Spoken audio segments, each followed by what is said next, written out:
সার্জিস এতক্ষণ তৃপ্তি নিয়ে খাচ্ছিল, কিন্তু যখনই শুনল সব রান্না সিজদা করেছে, তখন আর সেই খাবার সার্জিসের গলা দিয়ে নামতে চাইল না। সার্জিস খাবার ছেড়ে উঠে হালিমা মঞ্জিল থেকে বেরিয়ে গেল।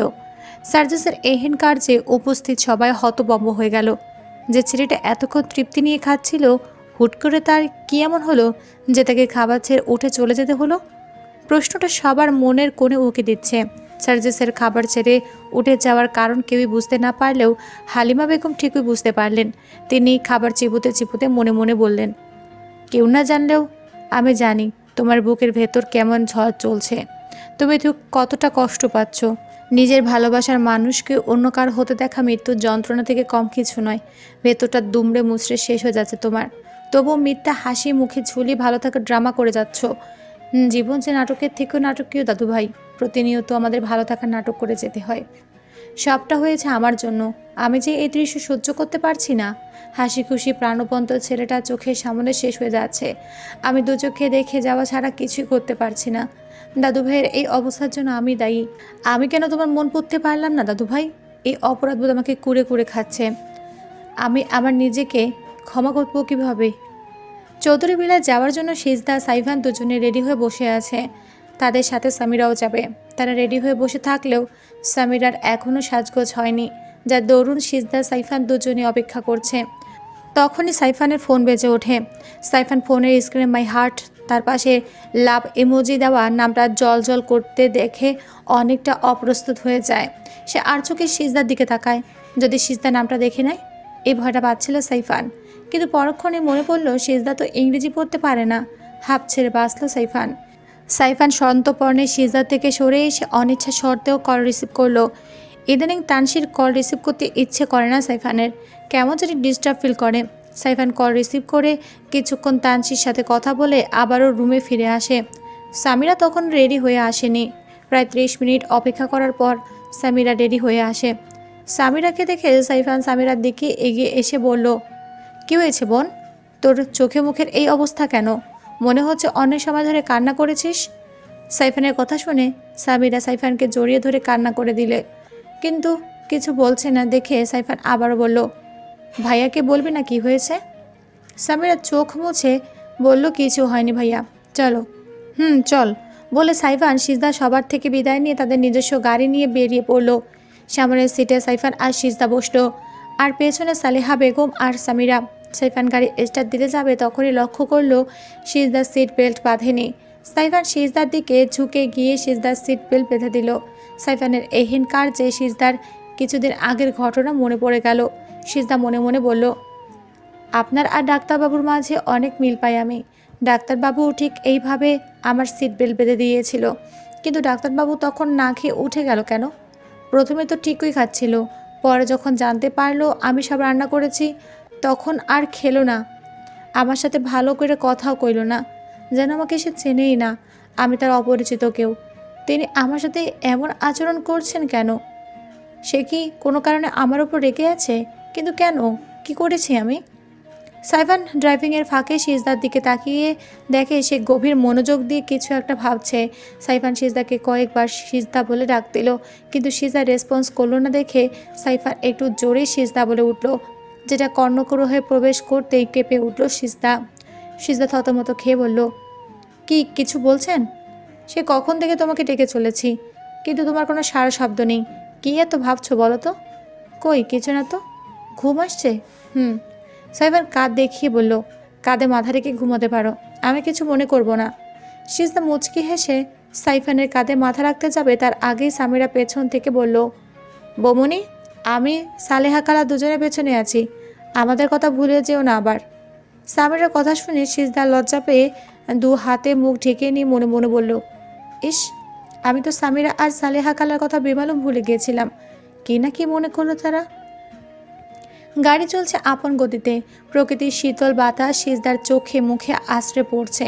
প্রশান্তিতে ছেয়ে যাচ্ছে শরীর মন। বাতাসে সিজদার চুল কপালে এসে বাড়ি খাচ্ছে। সিজদা বিরক্তি নিয়ে বারবার চুলগুলো কানের পাশে গুঁজে দিচ্ছে। এক পর্যায়ে সিজদার চুল খোপা করতে গিয়ে সাইফান বলল, পৃথিবীর সবচেয়ে সুন্দর দৃশ্য কি জানো? কি?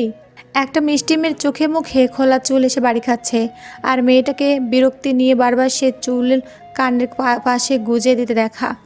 কতটা কর্ণগ্রহে প্রবেশ করতেই সিজদার মুখে হাসি ফুটে ওঠে। সিজদা চুলগুলো খোপা না করে ছেড়ে রাখে।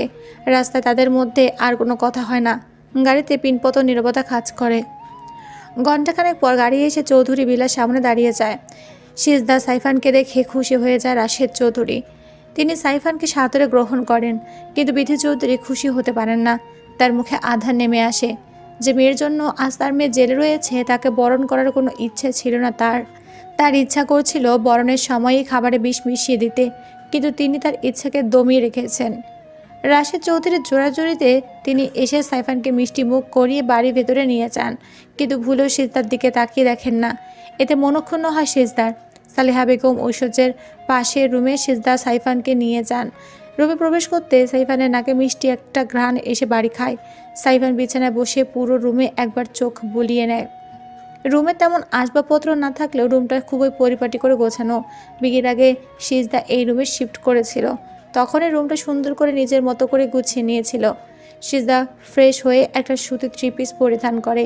সাইফান সিজদাকে দেখে মুগ্ধ দৃষ্টিতে তাকিয়ে থাকে, যেটা বুঝতে পারে সিজদা একটু লজ্জা পেয়ে যায়।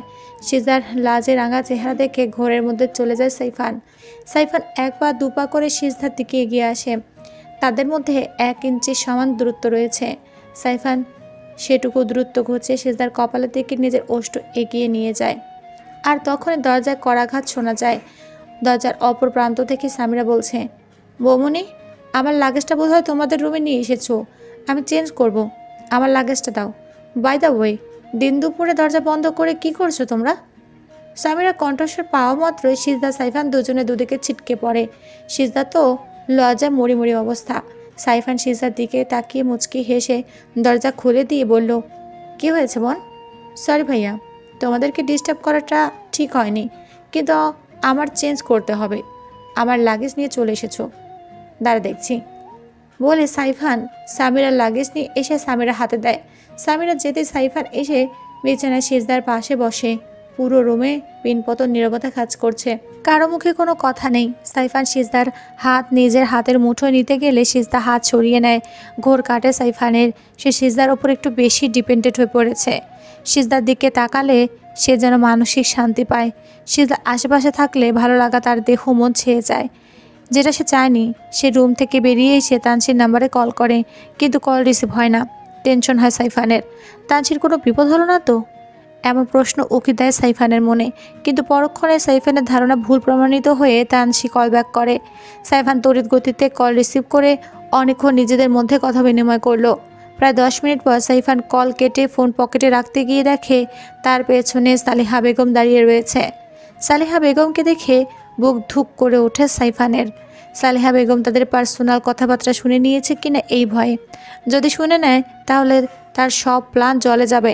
সাইফান শুকনো ঢোক গিলে বলল, সালেহা খালা, আপনি কখন এসেছেন? এই তো মাত্রই আইলাম। কিছু বলবেন খালা? হ বাবা, নিচে আসো, ভাইজান তোমাকে লেগে অপেক্ষা করতেছে, জলদি আহো বলে সালেহা বেগম নিচে চলে যান। তিনি যেতেই হাঁপ ছেড়ে বাঁচেন সাইফান দুষ্ট হেসে ফোন পকেটে ঢুকিয়ে বলল, যাক বাবা, এই যাত্রায় বেঁচে গিয়েছি। এখন থেকে আরও বেশি অ্যালার্ট থাকতে হবে। পান থেকে চুন খসলেই আমার বিপদ, যেটা আমি হতে দেব না, কিছুতেই না। সার্জিস একটা ইম্পর্টেন্ট ফাইল খুঁজতে গিয়ে সিজদা সেই রক্তমাখা রুমালখানা পায়। রুমালখানা হাতে নিতেই সিজদার হাস্যোজ্জ্বল চেহারাটা সার্জিসের চোখের সামনে দৃশ্যমান হয়।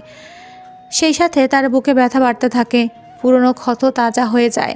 সার্জিস রুমালখানা ফ্লোরে ছুঁড়ে ফেলে দেয়।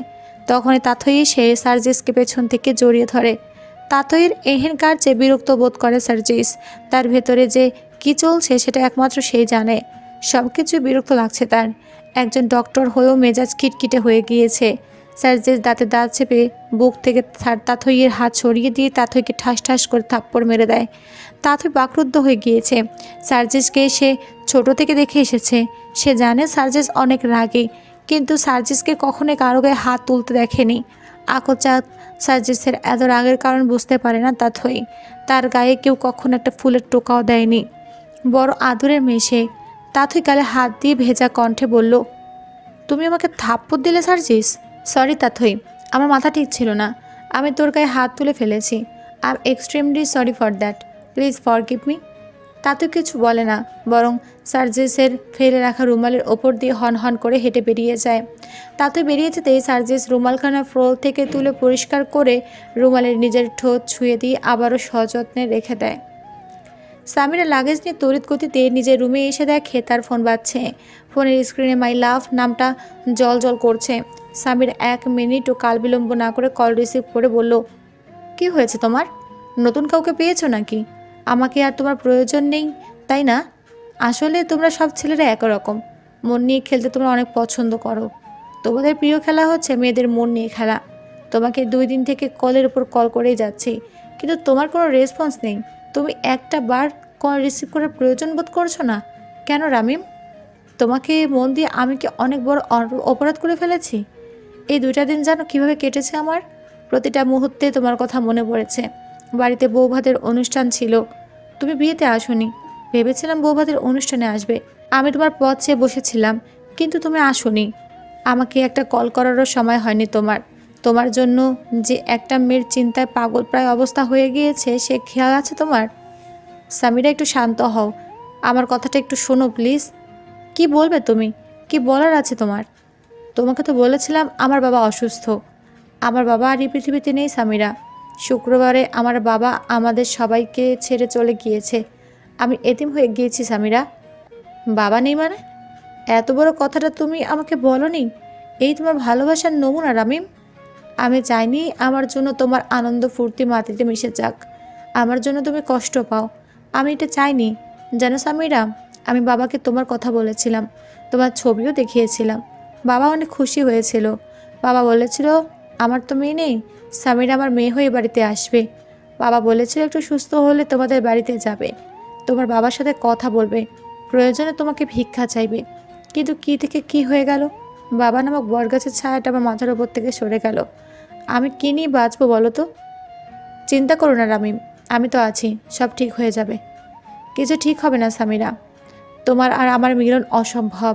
তুমি আমাকে ভুলে যাও সামিরা, আমি তোমার যোগ্য না। আমি জানি আমি কখনই তোমাকে পাবো না। আমার না আছে টাকা, না আছে ভালো চাকরি। যে চাকরিটা ছিল সেটা বোধহয় হারাতে হবে।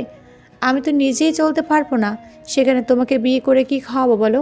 তার থেকে ভালো হয় তুমি আমাকে ভুলে যাও। তোমার বাবা তোমাকে অনেক বড়লোক হ্যান্ডসাম ছেলের সাথে বিয়ে দেবে, তুমি অনেক সুখী থাকবে সামিরা। ভুলে যাবো মানে কি? মামা বাড়ির আবদার নাকি? যখন প্রেম করেছিলি তখন মনে ছিল না? এখন ভুলে যেতে বলছিস কোন সাহসে? আমি কার সাথে ভালো থাকবো কি থাকবো না সেটা তুই ঠিক করে দিবি নাকি? তুমি বুঝতে পারছো না সামিরা, তোমার বাবা কখনোই আমাদের সম্পর্ক মেনে নেবেন না। সার্জিস স্যার আমাদের রিলেশনের ব্যাপারে সবটা জানে। স্যার বলেছিল সে আমাদের বিয়ের ব্যবস্থা করে দেবে। আমিও স্যারের ওপর ভরসা করেছিলাম, কিন্তু স্যার নিজেই তো কানাডা চলে যাচ্ছে। হোয়াট? ভাইয়া কানাডাতে চলে যাচ্ছে? কি বলছো এসব? তুমি যেটা শুনেছো সেটাই। স্যার আর বেশি দিন আমাদের মাঝে থাকবেন না, তিনি খুব তাড়াতাড়ি কানাডা পাড়ি জমাবেন। ভাইয়া কানাডা চলে যাচ্ছে, অথচ আমি জানি না? আসলে ভাইয়া কখনো আমাকে নিজের বোন ভাবতে পারেনি, তাই তো এত বড় একটা কথা লুকিয়ে গিয়েছে। কিন্তু ভাইয়া হঠাৎ কানাডা যাচ্ছে কেন? তোমাকে কিছু বলেছে কি? না, স্যার এই ব্যাপারে আমাকে কিছুই বলেনি। হুট করে স্যারের কানাডা যাওয়ার ব্যাপারটা আমিও ঠিক বুঝতে পারছি না, তবে আন্দাজ করতে পারছি কিছুটা। আমি যেটা সন্দেহ করছি সেটা যদি ব্যাটে বলে মিলে যায় তাহলে স্যার। তোমার কথা আমি কিছুই বুঝতে পারছি না রামিম, প্লিজ হেয়ারি না করে একটু ক্লিয়ার করলে বলো। ভালোবাসলে সবার সাথে ঘর বাঁধা যায় না। ভালোবেসে না বাবার যন্ত্রণা যে বড্ড কঠিন। ভালোবাসার যন্ত্রণা সহ্য করার থেকে দূরে চলে যাও অনেক ভালো। মানে কী সব আবল তাবল বকছো? ভাইয়া আবার কাকে ভালোবাসলো? ও কিছু না, রাখছি আমি। একদমই কান্নাকাটি করো না, পারলে আমাকে বলে যেও। বলে ফোন রেখে দেয় রামিম। রামিম ফোন রাখতেই কান্নায় ভেঙে পড়ে সামিরা। সিজদা সাইফান দুজনে খেতে বসেছে। বিথি চৌধুরীর অনিচ্ছা সত্ত্বেও নিজের হাতে সব রান্না করেছেন। রান্নার সময় তার ইচ্ছে করেছিল খাবারে বেশ মিশিয়ে সিজদাকে খাইয়ে দিতে। এই মেয়েটাকে কোনো কালই পছন্দ ছিল না তার, কিন্তু সে পারেনি। রাশেদ চৌধুরী বলেছেন, সিজদা সাইফানের আদর আপ্যায়নে যদি বিন্দুমাত্র ত্রুটি হয়, তিনি ঐশ্বর্যকে পুলিশ কাস্টাডি থেকে ছাড়িয়ে আনার কোনো চেষ্টাই করবেন না। ঐশ্বর্যকে জেলে পচে মরতে হবে। মেয়ের কথা চিন্তা করে মুখে মিথ্যা হাসি ঝুলিয়ে বিথি চৌধুরী সিজদা সাইফানের আদর আপ্যায়নে ব্যস্ত হয়ে পড়েছেন। তাদের প্লেটে এটা ওটা তুলে দিচ্ছেন।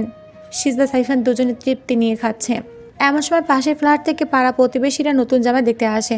সালিহা বেগম তাদেরকে দেখা মাত্রই কুশলাদি বিনিময় করে সাইফানের নিয়ে আসা মিষ্টি, দই, নাস্তা দেন। সাইফানকে দেখে সকলে খুশি হন। তাদের মধ্য থেকে একজন মহিলা বলে উঠল, মাশাআল্লাহ, জামাই বাবাজি তো অনেক সুন্দর দেখতে। আমাদের সিজদার সাথে খুব ভালো মানাইছে। সিজদাকে নিয়ে টেনশন হতো আমাদের। বাবা মা ছাড়া এতিম মেয়ে, কার সাথে বিয়ে হবে কি না হবে, মেয়েটা সুখী হতে পারবে কি না, বড্ড চিন্তা হতো। কিন্তু তোমাদের দুজনকে একসাথে দেখে সে চিন্তা দূর হয়ে গিয়েছে। দোয়া করি অনেক সুখী হও তোমরা। মুরব্বী হয়ে একটা কথা বলতে পারি, যদি সিজদা কিছু মনে না করিস। না না দাদি, কিছু মনে করব না। তুমি বলো কি বলবা। এখনকার যুগের মেয়েরা বিয়ের পর বছর বছর চলে যায়, কিন্তু বাচ্চা কাচ্চা নিতে চায় না। এটা কিন্তু ঠিক না। বাচ্চা কাচ্চা না থাকলে স্বামী স্ত্রীর মধ্যে ভালোবাসা বাড়ে নাকি? আর না বাচ্চা ছাড়া সংসার পরিপূর্ণ হয়। তুই তাড়াতাড়ি একটা বাচ্চা নিয়ে নে, দেখবি তোর বর থেকে শুরু করে শ্বশুর শাশুড়ি সবাই তোকে মাথায় করে রাখবে। সংসার পরিপূর্ণ হয়ে উঠবে। বাচ্চার কথা শুনে কাশি শুরু হয়ে যায় সাইফানের। সিজদার লজ্জায় মুখ লাল হয়ে উঠেছে। লজ্জা সাইফানের দিকে তাকাতেও পারছে না। এদিকে সাইফানের কাশি থামছে না।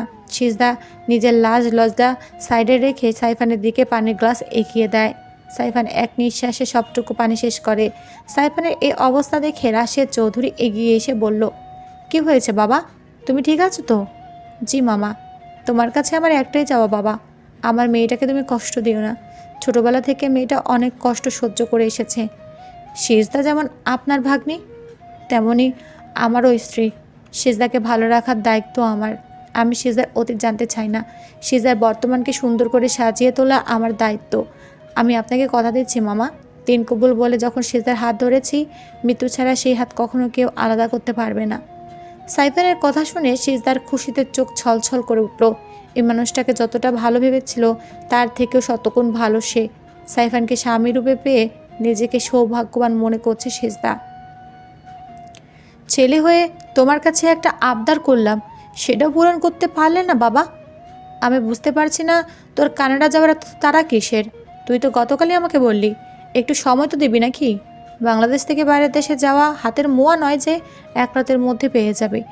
আমাকে একটু সময় দে বাবা, আমি যথাসম্ভব চেষ্টা করছি। আমার যা বোঝা হয়ে গিয়েছে বাবা, তোমার কোনো সাহায্যের প্রয়োজন নেই। আমার ব্যাপার আমি নিজেই হ্যান্ডেল করব। তুই একদম তোর মায়ের মতো হয়েছিস। তোর মা যেমন আমাকে কখনো বুঝতে চায়নি, তেমনি তুইও আমাকে কখনোই বুঝতে চাস না। কথায় কথা বাড়ে বাবা, তুমি আমাকে মুখ খুলতে বাধ্য করো না বাবা। মা যখন আমাকে ছেড়ে চলে যায় আমি যথেষ্ট বড় ছিলাম, সবটা বুঝতেও শিখিয়েছিলাম। সেদিন তোমার সাথে মায়ের তুমুল ঝগড়া হয়, মা রাগ করে বাড়ি থেকে বেরিয়ে যায়। তোমার ইগো অহংকার এতটাই বেশি ছিল যে তুমি একবার আমাকে আটকানোর চেষ্টা করনি। আমি দৌড়ে গিয়েছিলাম মায়ের পিছু পিছু, কিন্তু মাকে পাইনি। মা কোথায় যেন হারিয়ে গেল। বিধ্বস্ত হয়ে বাড়ি ফিরে এলাম। তার কয়েক ঘন্টা অতিক্রম হতে খবর এলো রোড অ্যাক্সিডেন্টে একটা মহিলা মারা গিয়েছে, যার মুখ অত্যন্ত বাজেভাবে আঘাতপ্রাপ্ত হয়েছে, যার পরনে সেই শাড়ি রয়েছে যে শাড়ি আমার মায়ের গায়ে ছিল। তুমি নিজের মান সম্মান রক্ষার্থে একটা বার ইনভেস্টিগেশন করে দেখো নি সেটা আদৌ আমার মা ছিল কিনা। তুমি আমার থেকে আমার মাকে কেড়ে নিয়েছো, আমার কৈশোর কেড়ে নিয়েছো, মায়ের ভালোবাসা থেকে বঞ্চিত করেছো। হ্যাঁ, এসব কিছুর জন্যই তুমি দায়ী। You are responsible for everything. Faruk Mirza যেন পাথর হয়ে গিয়েছে, তার মুখ থেকে কোনো কথা বের হচ্ছে না। তাকে নিয়ে তার ছেলের অনেক অভিযোগ। এরকম অভিযোগ তার স্ত্রী যমুনারও ছিল। তিনি স্ত্রীর সন্তানকে সময় দিতে পারেননি, শুধু টাকার পেছনে ছুটেছে। ফারুক মির্জাকে চুপ থাকতে দেখে তার ছেলের হাসি হাসে সার্জিস। তার ভেতরে কষ্টটা কেউ কোনোদিনও বোঝার চেষ্টা করেনি। সার্জিস ফারুক মির্জার দিকে এগিয়ে আসতে তার ফোন বেজে ওঠে। হাসপাতাল থেকে কল করা হয়েছে। সার্জিস কোনো কথা না বাড়িয়ে রেডি হয়ে হাসপাতালের উদ্দেশ্যে বেরিয়ে পড়ে। প্রতিমধ্যে একটা জটলা দেখে সার্জিস গাড়ি থামিয়ে জটলার দিকে অগ্রসর হয়। তখনই সার্জিসের ফোন বেজে ওঠে। আবারও হাসপাতাল থেকে কল করা হয়েছে। সার্জিস ফোন কানে নিয়ে জটলা ঠেলে ভেতরে প্রবেশ করতে যেন সার্জিসের পা থেমে যায়। কলিজা মোচড় দিয়ে ওঠে, কপালে বিন্দু বিন্দু ঘামের সৃষ্টি হয়, কণ্ঠনালী শুকিয়ে আসে। হাত থেকে ফোন পেজ ঝাড়া রাস্তায় পড়ে খণ্ড বিখণ্ড হয়ে যায়। তার যেন নিজের চোখে বিশ্বাস হচ্ছে না। এতদিন যে মানুষটাকে সে মৃত ভেবে এসেছে, যার ছবি বুকে নিয়ে সে দিনরাত চোখের পানি ফেলেছে, যে মানুষটার জন্য একটু আগেও তার বাবাকে কথা শুনিয়েছে, সেই মানুষটা তার সামনে রক্তাক্ত অবস্থায় পড়ে রয়েছে। সার্জিস আর এক মুহূর্ত কাল বিলম্ব করে না, দৌড়ে গিয়ে যমুনা মির্জাকে পাঁচকোলা করে তুলে নেয়। সার্জিসের এহেন কার্যে উপস্থিত সবাই হতবম্ব হয়ে যায়। সবার মনে প্রশ্ন জাগে, কে এই অজ্ঞাত মহিলা? সার্জিস কারো প্রশ্নে উত্তর না দিয়ে যমুনা মির্জাকে গাড়িতে বসিয়ে গাড়ি স্টার্ট দেয়। চোখ থেকে অঝরে পানি পড়ছে তার। সে ভাবতেও পারেনি এতগুলো বছর পরে আবার তার মায়ের দেখা পাবে। মাকে ফিরে পেতে যতটা না আনন্দ হচ্ছে, তার থেকেও বেশি ভয় হচ্ছে তাকে হারিয়ে ফেলার। মিনিট কয়েক অতিবাহিত হতেই গাড়ি এসে হাসপাতালের সামনে দাঁড়িয়ে যায়। সার্জিস যমুনা মির্জাকে পাঁচকোলা করে তুলে নিয়ে হাসপাতালের ভেতরে ছুটে এসে ডক্টর ডক্টর বলে হাঁক ছাড়তেই নার্স স্ট্রেচার নিয়ে ছুটে আসে। যমুনা মির্জাকে স্ট্রেচারে শুয়ে দিয়ে তড়িৎ গতিতে ওটিতে নিয়ে যাওয়া হয়। তার মাথা শরীর থেকে এখনও চুয়ে চুয়ে রক্ত পড়ছে। তার রক্তে সার্জিসের পুরো শরীর ভিজে গিয়েছে। খুবই ক্রিটিক্যাল অবস্থা তার। যমুনা মির্জার কন্ডিশন দেখে মুখে আধার নামের ডক্টর রায়হানের। তার বাঁচার সম্ভাবনা খুবই কম। হাসপাতালের করিডোরে অস্থির হয়ে পায়চারি করছে সার্জিস। চোখে মুখে আতঙ্ক বিরাজ করছে। কপালে বিন্দু বিন্দু ঘামের সৃষ্টি হয়েছে। কণ্ঠনালী শুকিয়ে কাঠ হয়ে এসেছে। শরীরে যেন বিন্দু মাত্র শক্তি নেই। প্রিয় মানুষকে মৃত্যুর সাথে পাঞ্জা লড়তে দেখে কোনো পুরুষেরই সাধ্য নেই নিজেকে ঠিক রাখার। সার্জিসও নিজেকে ঠিক রাখতে পারছে না। তার নিজের হাতেই কত শত অপারেশন হয়েছে। চোখের সামনে কত মানুষকে মরতে দেখেছে। তখন খারাপ লাগলেও সে কখনোই প্রকাশ পায়নি। ডক্টরদের সহজে ভেঙে পড়লে চলে না, কিন্তু সার্জিস যেন আজ তার ডক্টরের খোলস ছেড়ে বেরিয়ে এসেছে। দাঁড়িয়ে থাকা দায় হয়ে পড়েছে তার। সার্জিস ধপ করে ফ্লোরে বসে পড়ে। উপস্থিত সবাই সার্জিসের এই রূপে থেকে যেন হতভম্ব হয়ে যায়। সবাই সার্জিসকে একজন শক্ত মনের ডক্টর মনে করে। এর আগে তাকে কখনোই এতটা ভেঙে পড়তে দেখেনি। এর মধ্যে ডক্টর রায়হান বের হয়। তাকে দেখে সার্জিস ছুটে এসে ভেজা কণ্ঠে বলল, ডক্টর, আমার মাকে বাঁচিয়ে দিন প্লিজ। এর আগে অসংখ্য মানুষ আমার কাছে এসে এই রিকোয়েস্ট করেছে। আজ আমি আপনার কাছে রিকোয়েস্ট করছি, প্লিজ আমার মাকে বাঁচিয়ে দিন ডক্টর, প্লিজ। তোমাকে আজকে বড্ড অচেনা লাগছে সার্জিস। এতদিন আমি ডক্টর সার্জিসকে দেখেছি, আর আজ সার্জিসের অন্য রূপ দেখছি।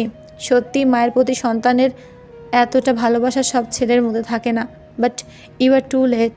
তোমার মায়ের কন্ডিশন খুবই আশঙ্কাজনক। মাথায় খুব বাজেভাবে আঘাতপ্রাপ্ত হয়েছে। মাথায় অপারেশন করতে হবে। তাছাড়া প্রচুর ব্লিডিং হয়েছে। অনেক রক্তের প্রয়োজন। আমার এবি নেগেটিভ গ্রুপ। যত ব্লাড প্রয়োজন আপনি আমার শরীর থেকে নিন। তবু আমার মাকে সুস্থ করে দিন ডক্টর। তুমি একজন ডক্টর হয়ে এমন আনইউজুয়াল কথা কীভাবে বলছো সার্জিস? তুমি খুব ভালো করে জানো তোমার মায়ের যতটা ব্লাড প্রয়োজন তুমি তার সবটা যোগান দিতে পারবে না। আমাদের ব্লাড ব্যাঙ্কেও এবি নেগেটিভ ব্লাড পর্যাপ্ত পরিমাণে নেই। তুমি অতি দ্রুত এবি নেগেটিভ ব্লাডের ব্যবস্থা করো। আমিও আমার সর্বোচ্চটা দিয়ে চেষ্টা চালিয়ে যাচ্ছি। সার্জিস কিছু বলার আগে পেছন থেকে পুরুষালী কণ্ঠ ভেসে আসলো, ব্লাডের জন্য আপনাদের কোনো স্টেট নিতে হবে না। আপনি অপারেশনের ব্যবস্থা করুন। যত ব্লাড প্রয়োজন আমরা দেব। আমরা আমাদের মাকে মরতে দেব না, কিছুতেই না।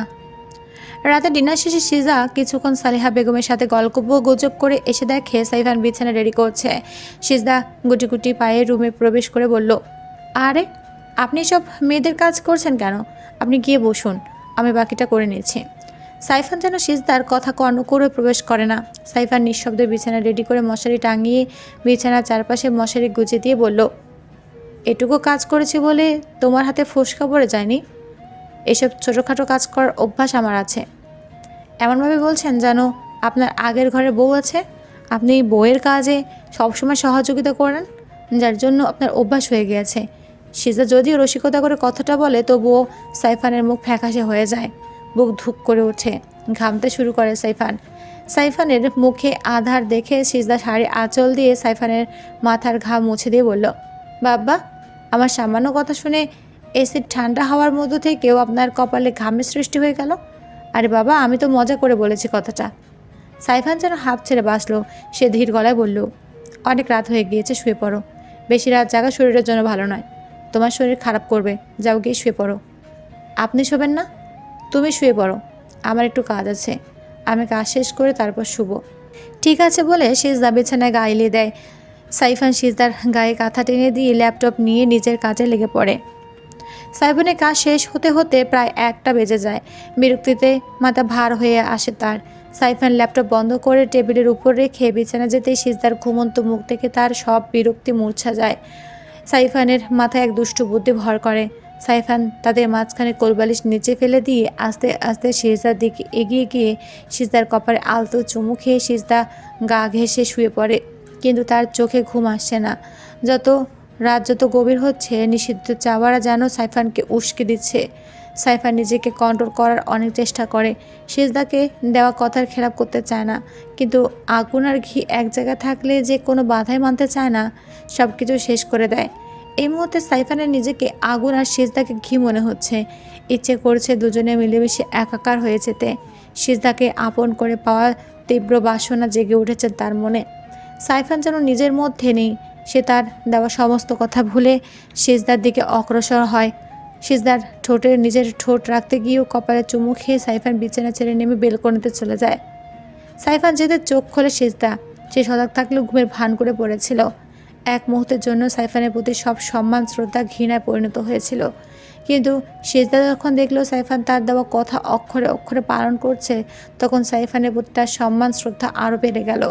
সিজদা মনে মনে বলল, আপনি ধৈর্যের পরীক্ষা পাশ করেছেন সাইফান। আমি আপনাকে যতটা দেখছি ততই অবাক হয়ে যাচ্ছি। আপনার প্রতি দিন দিন আমার সম্মান বাড়ছে, বই কমছে না। আপনার মতো একজন মানুষকে জীবনসঙ্গী হিসেবে পেয়ে আমি সত্যি গর্বিত। আপনাকে বেশি দিন কষ্ট পেতে দেব না আমি। আপনি আমার মন ছুঁয়ে নিয়েছেন। আর যে মানুষটা মন ছুঁতে পারে, শরীর ছোঁয়ারও অধিকার রয়েছে তার। খুব শীঘ্রই সেই অধিকার দেব আপনাকে। আপনাকে আপন করে নেব, ততটাই আপন যতটা আপন হলে আপনি আমার রন্ধ্রে রন্ধ্রে মিশে যাবেন। আপনার রন্ধ্রে আমি রঙিন হয়ে যাব।